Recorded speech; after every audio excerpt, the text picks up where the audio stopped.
Hoje vamos falar sobre Números, capítulos 31, 32 e 33. Como eu já disse, a gente está se encaminhando para a conclusão desse livro. O livro de Números ele é composto por 36 capítulos, então a gente vai ter o áudio de hoje e o próximo, então a gente vai encerrar o livro de Números, entrando então no livro de Deuteronômio. E nesse final aqui, alguns fechamentos eles vão começar a acontecer. A gente vai ver um resumo da história de Israel, né, no último capítulo de hoje, no capítulo 33. Mas a gente está começando a ver aqui alguns fechamentos, né, alguns ciclos, né, alguns ajustes finais. A gente já viu o Senhor transferindo, né, a autoridade, pelo menos uma autoridade de forma gradual, sendo transferida de Moisés para Josué, que será o seu sucessor, que também dará o nome, né, ao livro que vai vir depois de Deuteronômio, o livro de Josué. É justamente a história na entrada da Terra Prometida.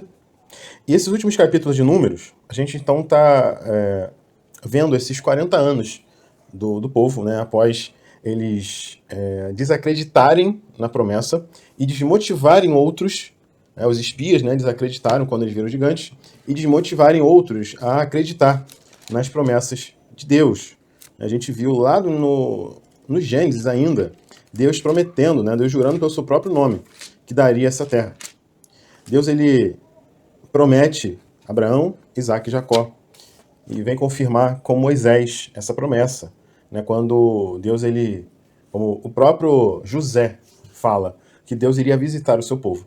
Então Deus visita com Moisés, né, reafirma a promessa, relembra a promessa, e era necessário que eles acreditassem nessa promessa. Por que eu insisto em falar sobre a promessa?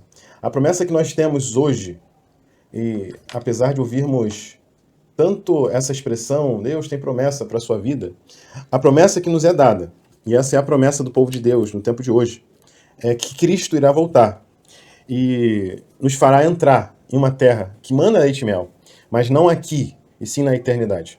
Essa é a esperança que nos move. Isso é o que nos motiva em saber que ao findar os sofrimentos dessa vida, que temos sim alegrias, temos momentos maravilhosos sim nessa terra, só que também é uma terra com muitas dores, muitos lamentos, por justamente o pecado ter entrado na humanidade.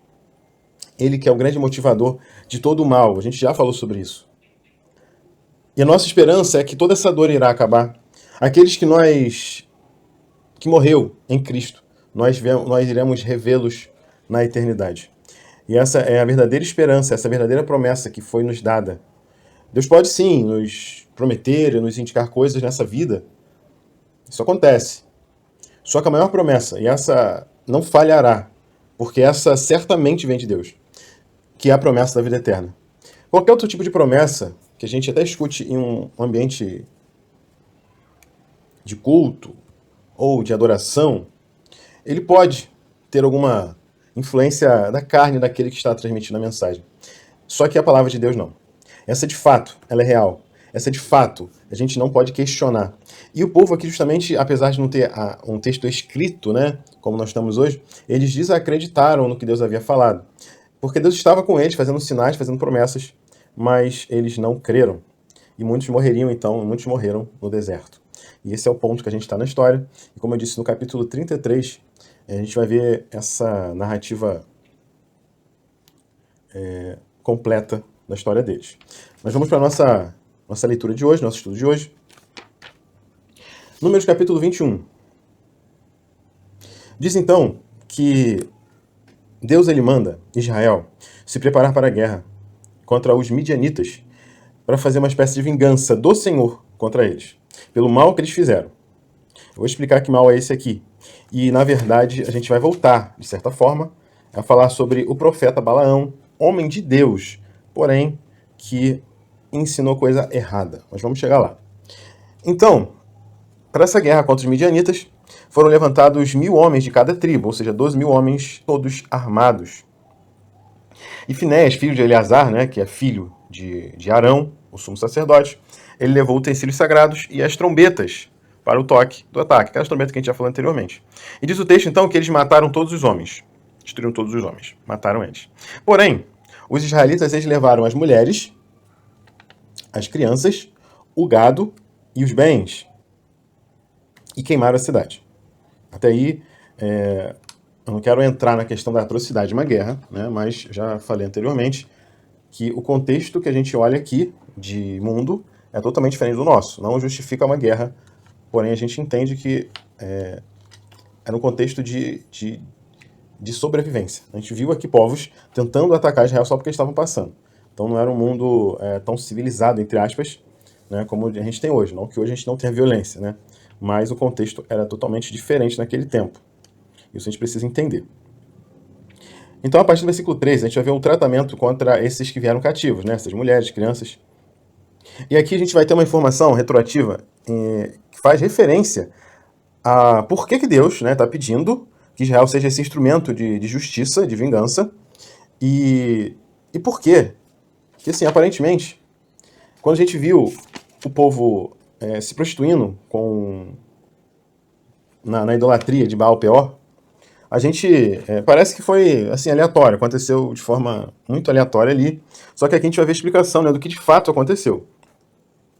Essa explicação a gente vai encontrar no versículo 15 e versículo 16. Olha o que o texto diz. Moisés lhes disse: por que vocês deixaram viver todas as mulheres?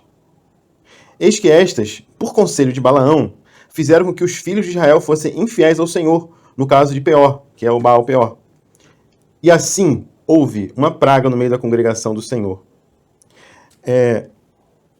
Então, Balaão, ele aconselhou. Lembra que Balaque queria amaldiçoar o povo? Só que ele ia até o Senhor e as palavras que Deus falava eram palavras de bênção. E Balaão dizia isso para Balaque: Balaque, eu vou falar apenas o que o Senhor mandar. E de fato assim ele fez. Só que por trás, né, lá no texto anterior não vai mostrar isso, mas aqui deixa claro que ele aconselhou que para amaldiçoar esse povo não dava com palavras. Perceba que as palavras não amaldiçoam as nossas vidas. Isso eu escuto com frequência, cuidado com as suas palavras. Só que eu não vejo isso acontecendo nesse texto bíblico aqui. Qual é o conselho de Balaão? Faça o povo pecar. Então não são palavras que nos amaldiçoam. São nossos atos pecaminosos que trazem sobre nós o castigo que Deus já disse ao povo lá atrás. Eu já li lá quando a gente leu, e novamente eu li quando eu disse sobre Balaão. Justamente que o povo, se eles obedecessem todas as leis de Deus, eles teriam todas as bênçãos do Senhor. Mas se eles desobedecessem, Deus iria castigá-los para que eles voltassem para Ele. Então o que faz realmente o povo de Deus será amaldiçoado não são palavras amaldiçoadoras, mas são nossos próprios atos. Lembra que eu disse desde o começo que o grande problema lá do Éden foi o fato deles tentarem transferir a sua culpa para alguém. Primeiro Adão ele tenta transferir a sua culpa para Eva. E Eva tenta transferir a sua culpa para a serpente. A gente tem a tendência de transferir as nossas culpas ou para pessoas ou para seres espirituais ou seres demoníacos. Só que, na verdade, nós caímos porque nós somos pecadores. Porque nós queremos fazer o que é mal. Esse é o nosso desejo natural. Se não for o Espírito Santo em nós para nos orientar e nos guiar e nos dar a coragem de vencer o mal que existe em nós, nós vamos cair. Então, a gente vê aqui que o problema do povo foi porque eles pecaram. E a praga não veio por maldição de Balaão, mas veio pelo próprio pecado do povo. Então, com base nesse texto aqui, eu não consigo enxergar que a força de uma palavra de alguém que venha amaldiçoar, porque o texto mesmo diz, o próprio Balaão diz que não dá para amaldiçoar aquele quem Deus já abençoou, mas é possível fazer essa pessoa cair. E aí sim, nesse ponto, existe o inimigo de nossas almas, que vai pelejar, que vai batalhar, para que a gente venha pecar contra o Senhor. E é nesse ponto que temos que estar sempre alertas e vigilantes, porque aí sim, as maldições virão, mas como um castigo por conta dos nossos próprios pecados. Então, cuidado com aquilo que a gente faz, porque isso pode trazer maldição sobre as nossas vidas. Não fique preocupado com palavras de maldição, mas sim aquilo que nos faz pecar. Pecado é o problema. Amém? Vamos dar prosseguimento aqui. Então o texto vai dizer que Moisés ele vai mandar matar algumas dessas mulheres e só vai deixar as virgens, porque justamente foram essas mulheres que induziram ou conduziram o povo a pecar contra o Senhor e trazer praga sobre Israel. Então, a gente não pode esquecer das leis, né? Esses homens que mataram pessoas, então eles tocaram em algo que é morto. E o texto vai nos mostrar que por 7 dias, né, eles ficaram fora do arraial porque estavam impuros, porque tocaram em algo morto. E do que eles trouxeram, né, aquilo que era possível queimar no fogo, eles purificaram com fogo e com a famosa água purificadora, que a gente deu uma pincelada lá atrás, e o que não era metal, ou seja, que não podia, né, passar no fogo, né, somente água purificadora. Depois do que sobrou, o texto vai nos mostrar que eles fizeram uma divisão, né, do tudo que foi conquistado. Dividiram em 2 partes, né, 50%, 50%, partes iguais. Só que metade de tudo que foi coletado foi entregue aos homens que de fato batalharam, né, que foram lá e guerrearam. A outra metade foi entregue às outras, todas as tribos, né, foi dividido. Então, assim, foi óbvio, né, num somatório geral foi pouquinho para cada um, porque eram 12 tribos, mas eram muitas pessoas. A gente viu que foram 1.000 homens, né, de cada tribo. Então, ou seja, são 12.000 em relação a milhares do outro lado, né. E foi definido tanto para a parte que ficou para os guerreiros, quanto para a parte que ficou para o povo, um percentual seria tirado, né, como uma oferta para entregar aos levitas, né, porque os levitas, a gente já viu, eles não têm direito a nenhum tipo de herança, mas eles vão receber alguma coisa porque eles precisam se sustentar, né, nas suas atividades, tá? Porque eles só fazem isso. Só vou dar números gerais aqui, tá? Mas o texto vai mostrar como ficou a divisão, as quantidades que foram consagradas, as quantidades que foram que ficaram para os homens que guerrearam, a quantidade que ficou para Israel. Em números gerais, né, diz que ovelhas e cabras são 675 mil, bois e vacas ou gado, né, 72 mil, jumentos 61 mil, mulheres virgens 32 mil mulheres. Esse aqui foi o total de tudo que veio, né, tudo que eles apanharam, despojos de guerra, né, tudo aquilo que sobrou, que ficou como prêmio para aquele que venceu, que era algo natural para aquela época lá. E o interessante, versículo 49, olha o que o texto diz no versículo 49. 48 e 49. Diz assim: Então os oficiais que estavam sobre os milhares do exército, capitães sobre 1.000 e capitães sobre 100, foram falar com Moisés e lhe disseram: Estes seus servos fizeram a conta dos homens de guerra que estiveram sobre as nossas ordens, e não está faltando nenhum. Por isso, versículo 50, por isso, trouxemos uma oferta ao Senhor. Cada um que achou objetos de ouro, ornamentos para o braço, pulseiras, sinetes, brincos e colares, para fazer expiação por nós diante do Senhor. Então, eles foram 1.000 homens e nenhum deles morreu. Voltaram com todos os 1.000 homens. E esses capitães, então, eles vão, como uma forma de agradecimento, né, dar uma espécie de oferta ao Senhor, agradecendo, então, pelas bênçãos recebidas, né, pela proteção total, né, não foi perdido nenhuma baixa, todos sobreviveram. Isso realmente é algo extraordinário, por isso eles agradeceram a Deus através de suas ofertas. Números capítulo 32. Aqui a gente vai contar uma outra história que ela vai nos dizer que os filhos de Rubem e de Gade, ou seja, as tribos, né, eles chegaram até Eleazar e Moisés e pediram para permanecer em Jazer ou Jazer e Gileade, né, 2 terras. Eles acharam que ali era um ótimo local para eles botar os seus animais para pastarem. Só que eles vão relembrar, Moisés vai relembrar eles, que o motivo desses 40 anos no deserto é justamente pelo fato da descrença do povo e o desprezo do povo em relação à promessa de Deus. Vamos ler do versículo 7 até o versículo 12. Diz assim: Então os irmãos de vocês... Perdão, versículo 7.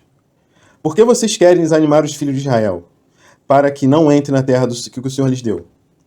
Assim fizeram os pais de vocês, quando os enviei de Cades Barneia para ver esta terra. Eles chegaram até o Vale Escol e, vendo a terra, desanimaram os filhos de Israel, para que não entrassem na terra que o Senhor lhes tinha dado. Então a ira do Senhor se acendeu naquele dia e lhe jurou, dizendo: Porque não me seguiram com fidelidade, é certo que os homens que saíram do Egito, de 20 anos para cima, não verão a terra que prometi com juramento a Abraão, a Isaque e a Jacó. Somente Calebe, filho de Jefoné, o quenezeu, e Josué, o filho de Num, verão a terra, porque seguiram o Senhor com fidelidade. Então vai também lembrar, né, que a ira de Deus se levantou contra o povo, né, porque justamente eles viram a terra e desacreditaram que Deus era capaz, era fiel para dar aquela terra a eles.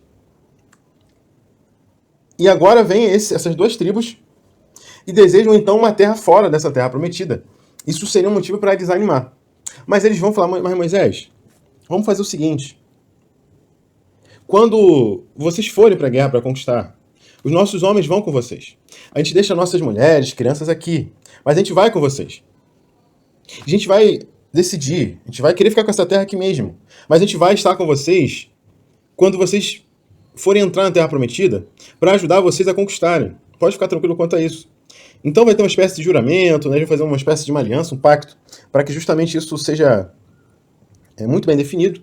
Então, Moisés ele vai definir as terras dos filhos de Gade, os filhos de Ruben e meia tribo de Manassés. Essas três tribos, né, essas duas tribos e meia, eles vão então decidir ficar uma determinada região. E Moisés, no final desse capítulo, ele vai definir quais são essas áreas que cada um vai permanecer. E dessa forma, né, essas tribos aqui já têm a sua definição de área. Números capítulo 33. Esse capítulo ele é muito interessante porque é uma espécie de resumo, de repente um resumo mais detalhado sobre esse final, né, os últimos acontecimentos, né, desde do que eu falo de acontecimentos, desde a saída do Egito, até que eles entrem na Terra, né, tudo que aconteceu até a entrada da Terra. Como eu disse, a gente está na iminência da entrada da Terra, né, Deuteronômio vai fechar essa questão da entrada da Terra com mais detalhes, a gente vai chegar lá, né, ele vai ter algumas características, justamente porque é esse grande fechamento desse período. E aqui, no livro de Números, né, ele vai fazer esse resumo, né, pelo menos do versículo 1 até o versículo 4, e do versículo 5 até praticamente o final, ele vai mostrar toda a trajetória de Israel, todos os lugares que eles passaram. Então vamos lá. Vou ler o versículo 3 e o versículo 4. Diz assim: Eles partiram de Ramsés no 15º dia do primeiro mês. No dia seguinte, da Páscoa, os filhos de Israel saíram corajosamente aos olhos de todos os egípcios, enquanto esses sepultavam todos os seus primogênitos. A gente lembra, né, a gente viu a praga do primogênito, o qual todas as casas, né, tiveram morte. Todas as casas egípcias tiveram pelo menos um morto, seja animal, seja uma pessoa. Enquanto eles sepultavam todos os seus primogênitos, a quem o Senhor havia matado entre eles. Também, contra os deuses, o Senhor executou juízos. Então, assim, a gente vai voltar lá no Êxodo, né? Mas a gente precisa realmente voltar, até porque o texto está nos relembrando essa história, então é bom a gente voltar. Eu não trouxe uma lista detalhada, nem na outra vez, nem vou trazer agora, porque nosso estudo aqui é do texto, né? Eu não tenho trazido elementos externos, comentários externos, informações adicionais, porque não é a nossa intenção aqui. A gente quer simplesmente ler o texto e extrair as informações que o texto nos traz. Obviamente, né, que a gente faz uma pesquisa externa de outras informações, e hoje eu não vou dar detalhes, mas eu vou só dar uma pincelada geral, porque o texto fala também contra os deuses, o Senhor executou juízo. Bom, o Egito, naquele tempo, ele era composto por diversos deuses, né? Existiam diversas divindades, muitas divindades. Uma religião politeísta. E era uma grande potência naquele tempo.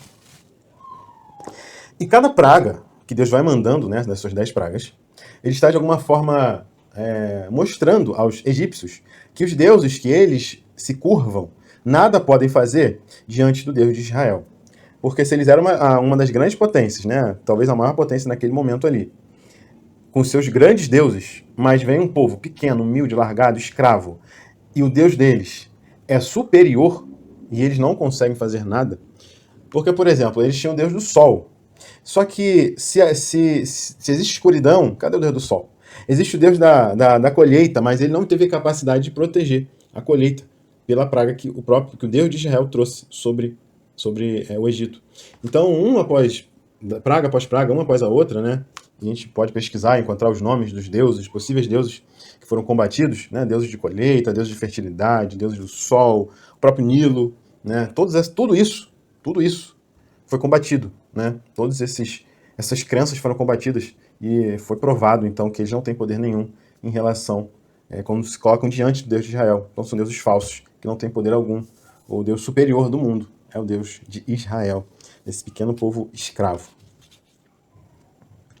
Então, o texto vai nos mostrar todos os movimentos, né? Vai dizer que Ramsés foi para Sucote, Etam, e por aí vai. Não vou citar porque é uma lista, deve ter pelo menos mais de 20, 30 movimentos que eles fizeram aí. E lembrando que esse é o tempo, né, que eles estavam no deserto.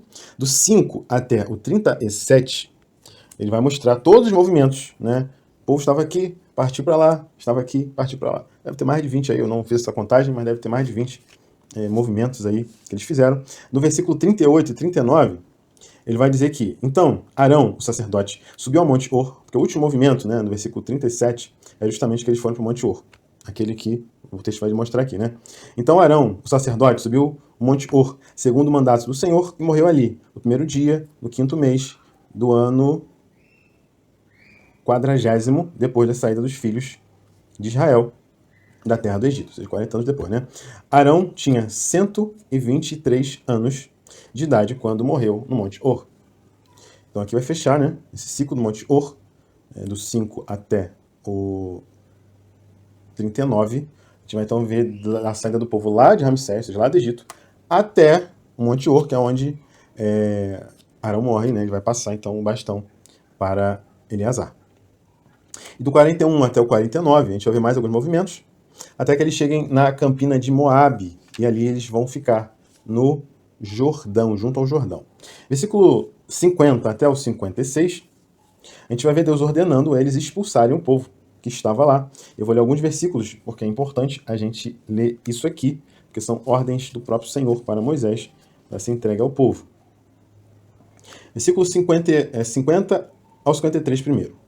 Nas campinas de Moabe, junto ao Jordão, na altura de Jericó, o Senhor disse a Moisés: fale com os filhos de Israel e diga-lhes: quando vocês tiverem passado o Jordão para entrar na terra de Canaã, devem expulsar da frente de vocês todos os moradores da terra, destruir todas as pedras com figura e todas as imagens fundidas.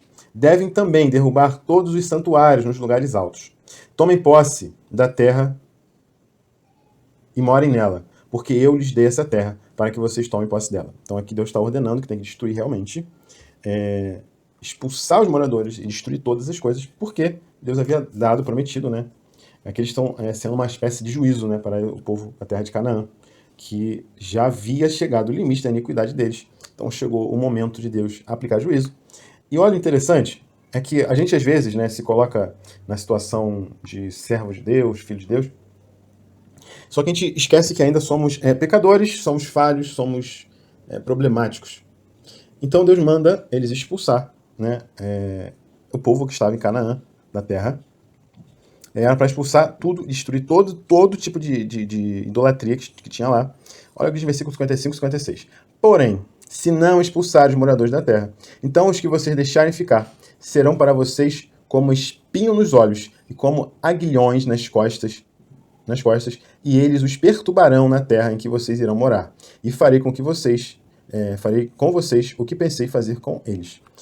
Complicado, né? Então eles precisavam ser obedientes, porque caso contrário, a ira que Deus está aplicando sobre Canaã, né, os moradores originais, recairia sobre Israel, caso eles permanecessem nos mesmos pecados, né, nos mesmos erros que eles tinham antes. Com isso a gente encerra a nossa leitura de hoje, e peço que Deus ele te abençoe, te guarde, que Deus tenha misericórdia de ti e te dê a paz. Em nome de Jesus. Amém.